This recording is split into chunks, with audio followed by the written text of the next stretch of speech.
Assalamualaikum warahmatullahi wabarakatuh. My name is Kinal Berdana with student number 192203323. In this video, this is a video about the midterm for the English Indonesia interpreting. So let's talk about consecutive interpreting. Consecutive interpreting takes time. The interpreter waits for the speaker to finish saying a sentence or a short paragraph before translating what the speaker just said. Because it is a talk and pause method, the interpretation takes longer than simultaneous interpreting. So let's talk about the requirement for consecutive interpreting. When the speaker stops speaking, the interpreter then renders the portion of the message or the entire message, depending on how it was delivered into the target language. If the speaker talks in a sentence or two, it is easier for the interpreter to translate. However, when the speaker talks longer, the interpreter has to take notes in order to deliver the message accurately. Let's talk about the advantage consecutive interpreting from simultaneous interpreting. First, in consecutive interpretation, the interpreter may not have all the text, but he or she should have the majority of it. Consecutive interpretation is advantageous when used to render speech, press conference, training activities, job interview, and court witness testimonies. Consecutive interpretation is a classic form of interpretation. It does not require special equipment like the one used by simultaneous interpreter, such as soundproof interpreters booths, interpreter consoles, headphones, and microphones. The overhead cost is lower when the consecutive interpreter is used. Consecutive interpreting is less demanding than simultaneous interpreting. And that's the advantage that I can think of.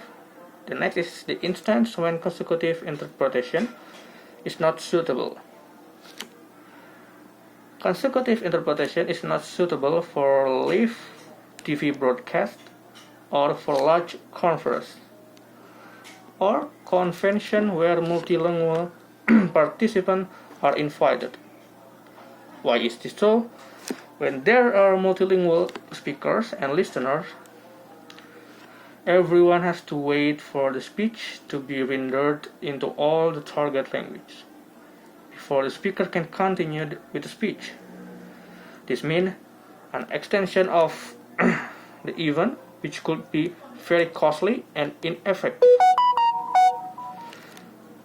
Consecutive interpretation works based on in small events where only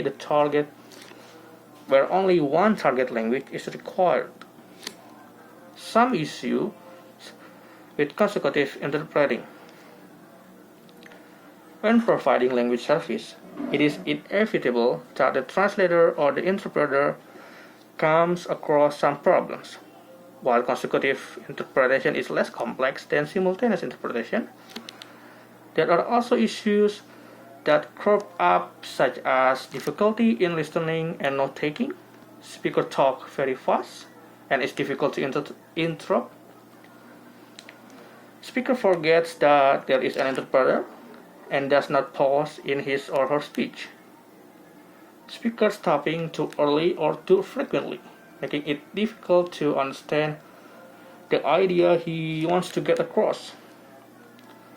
Participants chatting among themselves while an interpreter is trying to listen to the main speaker.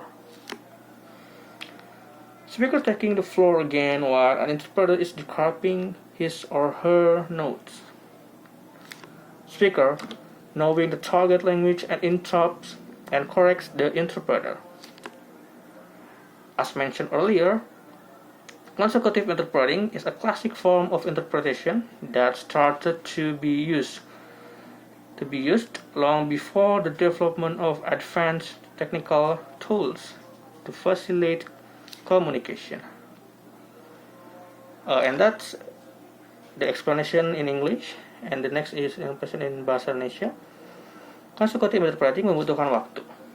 Penerjemahan harus menunggu pembicara selesai berbicara sebelum menerjemahkan apa yang baru saja dikatakan pembicara, karena ini adalah metode bicara dan jeda. Interpretasi membutuhkan waktu lebih lama daripada interpretasi simultan. Persyaratan untuk consecutive interpreting: ketika pembicara berhenti berbicara, penerjemah kemudian menerjemahkan porsi pesan atau keseluruhan pesan, tergantung pada bagaimana pesan itu disampaikan. Ke dalam bahasa target, jika pembicara berbicara dalam satu atau dua kalimat, lebih mudah bagi penerjemah untuk menerjemahkan.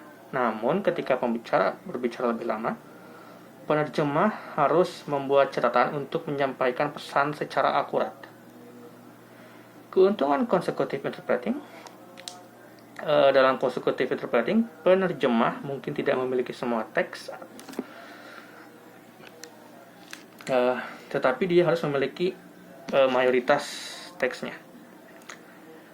Consecutive interpreting bermanfaat ketika digunakan untuk memberikan pidato, konferensi pers, kegiatan pelatihan, wawancara kerja, dan kesaksian saksi pengadilan. Consecutive interpreting tidak memerlukan peralatan khusus seperti yang digunakan oleh penerjemah simultaneous, seperti ruang hampa suara, kedap suara, konsol juru bahasa, headphone, dan mikrofon. Kebanyakan biayanya lebih rendah ketika menggunakan interpretasi konsekutif. Consecutive interpreting kurang menuntut daripada simultaneous interpreting. Contoh, ketika interpretasi berurutan, consecutive interpreting tidak cocok. Consecutive interpreting tidak cocok untuk siaran TV langsung, atau untuk konferensi atau konferensi atau konvensi besar di mana peserta multibahasa diundang. Mengapa demikian? Karena dengan banyaknya bahasa yang berbeda,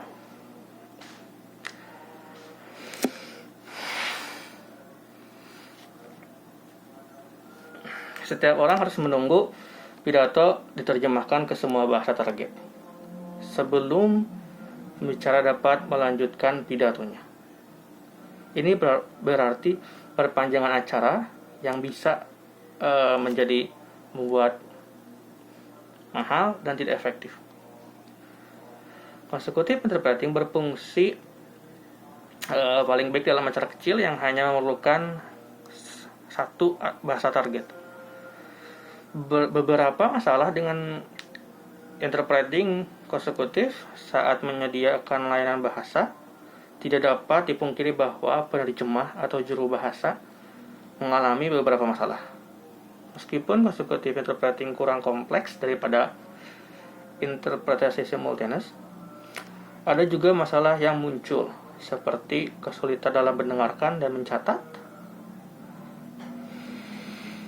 Pembicara berbicara terlalu cepat dan sulit untuk diinterupsi.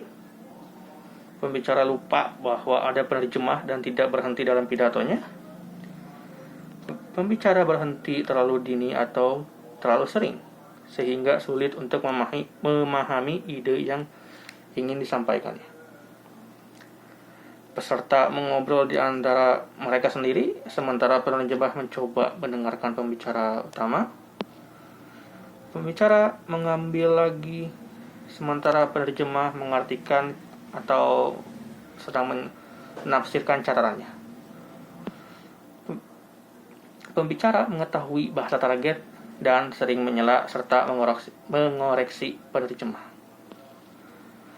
Seperti yang disebutkan sebelumnya, Consecutive interpreting adalah bentuk penafsiran klasik yang mulai digunakan jauh sebelum pengembangan alat teknis canggih untuk memfasilitasi komunikasi. That's all for the video midterm. And sorry for the breathing. Thank you for your attention. Assalamualaikum warahmatullahi wabarakatuh.